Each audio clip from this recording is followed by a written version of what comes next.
प्रिय मित्रांनो आणि मैत्रिणींनो, कथा ही फारच सुंदर आहे. आपण ती सुरुवातीपासून शेवटपर्यंत ऐकावी ही विनंती. आपल्याही आयुष्यात अशी काही कथा घडली असेल तर त्याबद्दल कमेंटमध्ये लिहायला विसरू नका. आणि व्हिडिओ आवडला असेल तर चॅनल लाईक, शेअर व सबस्क्राईब जरूर करा. नमस्कार मित्रांनो आणि मैत्रिणींनो. कथेचं नाव आहे त्या ओलसर रात्रीचं गुपित. नावावरूनच तुमच्या लक्षात आलं असेल की कथा ही खूपच रोमॅन्टिक आहे. नक्कीच तुम्ही इमॅजिन केलं असेल. तर मीही सांगतो, कथा खूप जास्त रोमॅन्टिक आहे. ती तुम्ही पूर्णपणे लक्ष देऊन शेवटपर्यंत ऐका. शुक्रवारी रात्री शहराच्या गोंधळापासून दूर प्रतीक आणि सानिया फार्म हाऊसकडे निघाले होते. रस्त्यावर पावसाचे धुके, झाडांवरून गळणारे थेंब आणि गाडीत वाजणारी हलकी रोमॅन्टिक धून. दोघांच्याही मनात एकच विचार, आजची रात्र फक्त आपल्यासाठी आहे, फक्त आणि फक्त आपल्यासाठी. सानिया खिडकीतून बाहेर बघत होती. वाऱ्यात तिचे केस उडत होते.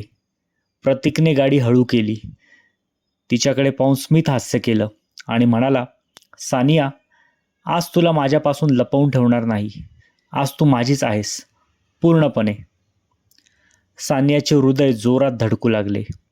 तिच्या काळजाचे ठोके वाढले. तिच्या डोळ्यात थोडीशी लाज, पण त्या लाजेतूनच एक वेगळंच आमंत्रण झळकत होतं. फार्म हाऊसवर पोचल्यावर वातावरण अजूनच जादुई झालं. बाहेर मुसळधार पाऊस, आत अंधुक उजेड आणि मेणबत्त्यांचा हलका प्रकाश. दोघांनी वाईनचे ग्लास घेतले. सानियाने आपले केस खांद्यावरून मागे सारले. तिच्या गळ्यातल्या लहानशा पेंडंटवर मेणबत्तीचा उजेड चमकत होता. प्रतीकची नजर तिच्यावरच खिळून राहिली होती. तो हळूहळू तिच्या जवळ आला. तिच्या हातात हात घेतला. त्यावेळेला सानियाने कुजबुजत विचारलं, प्रतीक, तुला खरंच असं वाटतंय का की आपण तयार आहोत? तो तिच्या कानाजवळ जाऊन म्हणाला, मी खूप दिवसांपासून वाट बघतोय आणि तुला माझ्याशिवाय कोणीच नको आहे हे तुझ्या डोळ्यात दिसतंय. क्षणात त्यांच्या नजरा भिडल्या. प्रतीकचे ओठ अलगद सानियाच्या ओठांवर टेकले.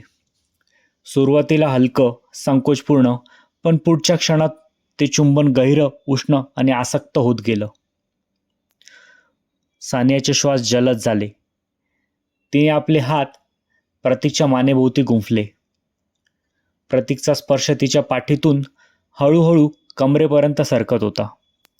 ती हलक्या आवाजात म्हणाली, थांब प्रतीक, पण असं थांबणं मलाही जमत नाहीये रे. त्याने तिचे ओठ पुन्हा आपल्या ओठांवर बंद केले. रात्र जसजशी गडद होत गेली तसतशी त्यांची जवळीक अधिकच तीव्र होत गेली. पावसाच्या थेंबांचा आवाज आतल्या शांततेत मिसळला होता. प्रत्येक स्पर्श, प्रत्येक आलिंगन, प्रत्येक चुंबन आता फक्त प्रेम नव्हतं, तो त्यांच्या आयुष्यातला सर्वात इंटिमेट क्षणाचं रूप घेत होता. सानियाच्या अंगावर हलकासा शहारा उमटला. ती प्रतीकच्या छातीवर डोकं ठेवून म्हणाली, मला वाटलं नव्हतं प्रतीक की प्रेम एवढं एवढं वेडं करू शकतं रे. प्रतीक तिच्या डोळ्यात बघत म्हणाला, हे प्रेम नाही सानिया, हे आपल्या आत्म्याचं एकरूप होणं आहे. त्याने तिचा चेहरा आपल्या हातांनी धरला आणि त्या क्षणी जणू वेळ थांबून गेली होती. सकाळी जेव्हा सूर्यकिरण खिडकीतून आत शिरले तेव्हा दोघंही एकमेकांच्या मिठीत होते. चेहऱ्यावर एक शांत स्मित हास्य होतं आणि मनात एक खात्री, ही रात्र आपलं गुपित आहे आणि आता आपलं नातं फक्त प्रेमात नाही तर आयुष्यभराच्या बंधनात गुंफलं गेलं आहे. हो, खरोखर प्रतीक आणि सानिया खूप प्रेम करायला लागले होते आणि एकमेकांशिवाय त्यांना जगणं शक्यच राहिलं नव्हतं.